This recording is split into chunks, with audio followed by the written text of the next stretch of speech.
Well, I mean, you came into this program with a vision, and to see it play out how it has this year, seeing the highest overall national seed you guys have ever had, just what was that moment like for you to see, what this season has become?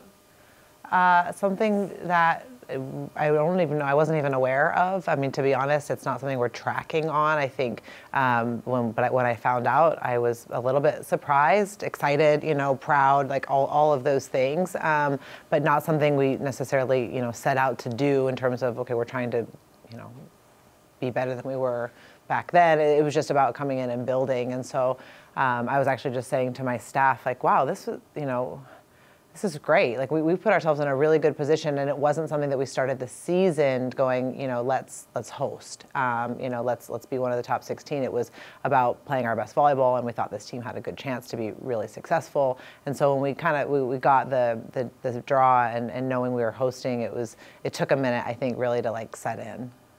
You talk about this time of year and the excitement, and how maybe you have to temper the ladies' excitement as you go into this special time of year. Yeah, I think we've tried, and we really pride ourselves on being consistent in terms of our personality and our messaging and practice, and I think that hasn't changed since we got the draw. It was, okay, who's next? What team do we have to play? Not looking ahead of that, and actually not even looking to the match yet, because we've got a couple practices before that, so just really taking it day by day. That message has been consistent, and at this point in the season, we're not trying to make obviously a number of changes. It's about fine-tuning and playing our best volleyball, and really just going into the match confident. I was going to ask you along those same lines. I guess you've got to go with what got you here, right?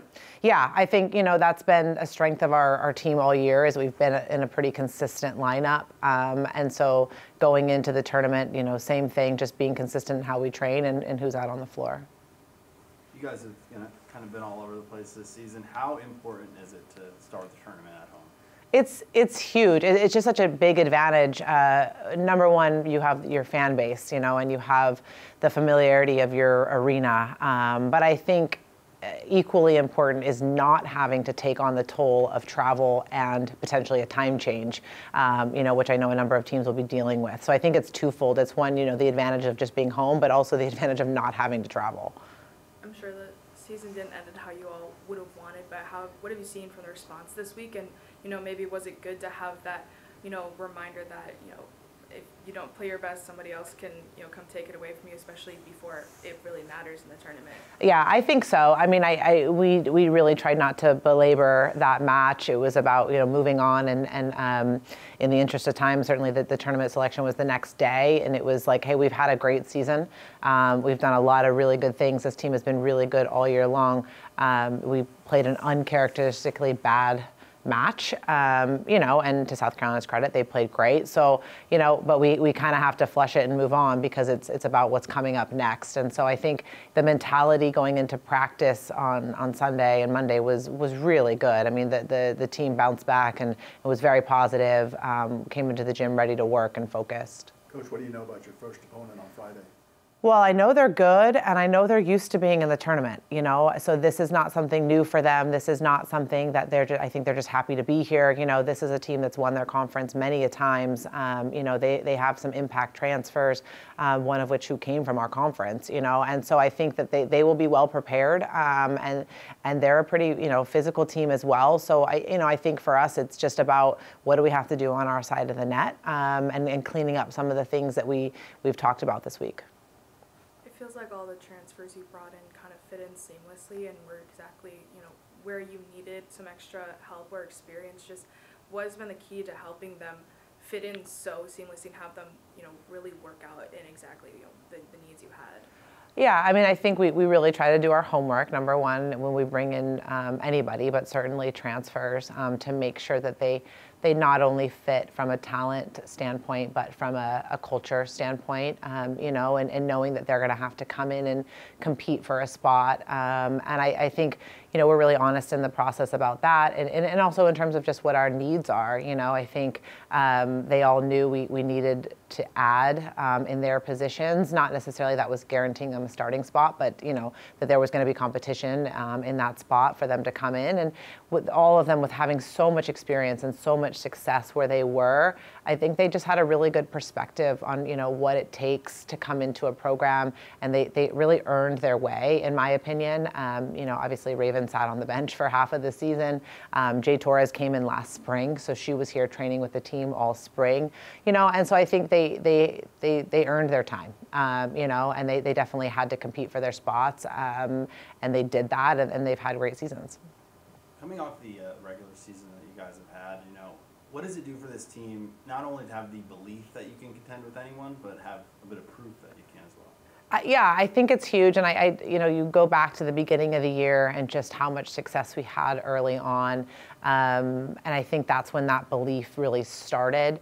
And we've had a lot of close matches, even though we've won a number of matches 3-0. We've had a lot of close sets, I should say, that we've been able to be really mentally tough through. And I think that that's where you learn and you gain that confidence within yourself, and then when you have it within yourself, you kind of spreads to your teammates. And that started really early on with this team, and I think it's just grown as we've gone on. What sticks out about this team that makes you believe, you know, there's potential for a deep run this year? I mean, there's a couple of things, but I think, you know, one, they believe it, and two, this is a very tough group. Mentally, this is a really, really tough group.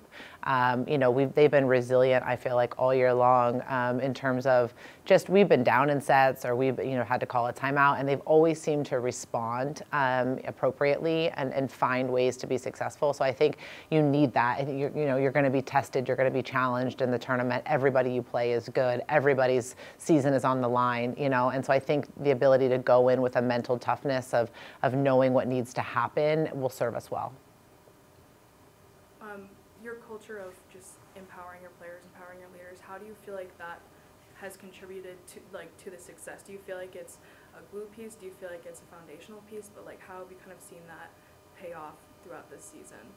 Yeah, I think you can have a really special season when your leaders kind of take ownership of the team, and I think that has happened this year.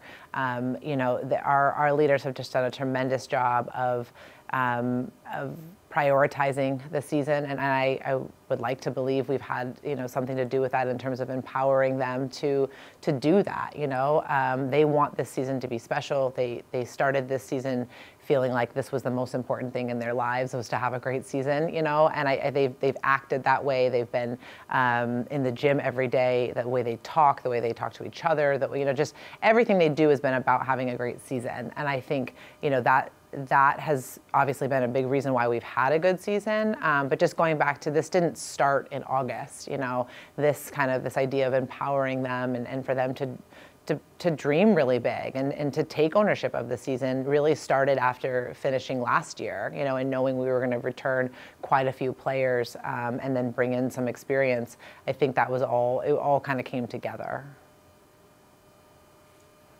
One question, as you turn the page from regular season to postseason, has there been a consistent message, mantra, theme that you're hitting on this week, leading into not just High Point, but postseason with the team? Well, yeah, we always have kind of broken the season up into the non-conference, you know, the conference, and then the postseason, and we actually take it a little bit further in terms of talking about month by month in October and November, and those months are different. And for us, I think as you go into December, the mentality shifts, or even late November into December of, okay, we're into the postseason, we want to be playing our best volleyball. You know, it's important we're taking care of ourselves and staying healthy. You know, all of those things. It's like we've worked all season for you know, these last couple of weeks. So let's, you know, without making it any bigger than it needs to be, you know, without adding more pressure, it is the reality, and I think that they know it, we know it. It's the reality. It's the end of the year. This is what we've worked for, and so being able to acknowledge that, but also use it as a positive.